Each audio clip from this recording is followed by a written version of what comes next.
আমি নিজেও একটা মুসলিম পরিবারের ছেলে, আমি জানি আমি কতটা ধর্মকে বিশ্বাস করি, আল্লাহকে কতটা শ্রদ্ধা করি। এইটা আমার খুব সুন্দর একটা ঈদ হতে পারতো, কিন্তু সেটা হয়নি। ঠিক তেমনি আমিও কিন্তু কষ্ট পাচ্ছি। এবারে রূপান্তর বিতর্ক নিয়ে ভিডিও বার্তায় যা বললেন জোভান। প্রতি বছরই ঈদের নাটকে নজর কাড়েন অভিনেতা ফারহান আহমেদ জোভান।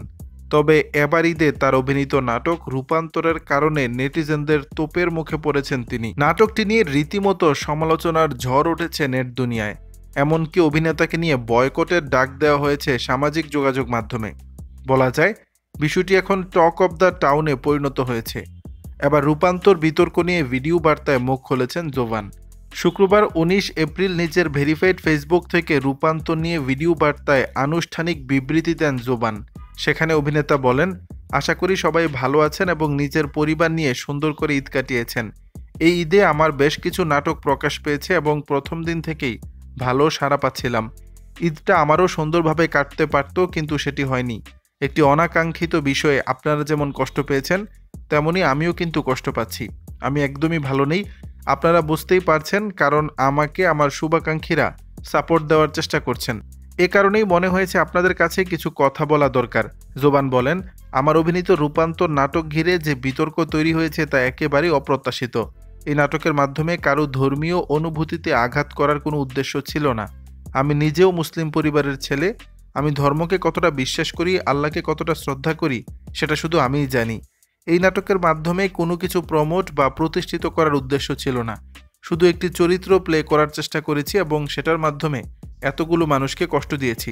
সেজন্য আমি আন্তরিকভাবে দুঃখিত। আমি মনে প্রাণে আপনাদের সবার কাছে আন্তরিকভাবে দুঃখ প্রকাশ করছি। তিনি আরও বলেন, আমি 11 বছর ধরে নাটক করছি। আজ আমার যে অবস্থান, এর জন্য আমার একার অবদান নেই। দর্শকের ভালোবাসা ও সমর্থন ছিল বলেই এই অবস্থানে আসতে পেরেছি। আমার কাজ করার মূল উদ্দেশ্য হচ্ছে দর্শককে একটু বিনোদন দেওয়া, তাদের খুশি করা। এর জন্যই এত কষ্ট করি আমি। সবশেষে জোবান বলেন, ভবিষ্যতে চরিত্র বাছাইয়ের ক্ষেত্রে আরেকটু বেশি সচেতন থাকবো আমি, যেন ভক্তরা কোনোভাবেই মনক্ষুণ্ণ না হন, কষ্ট না পান।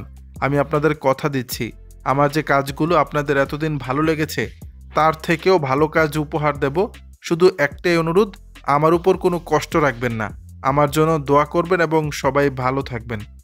এর আগে নাটকটি নিয়ে গণমাধ্যমে জোবান বলেছিলেন, আমি বুঝতে পারছি না নাটকটি নিয়ে কেন এত সমালোচনা।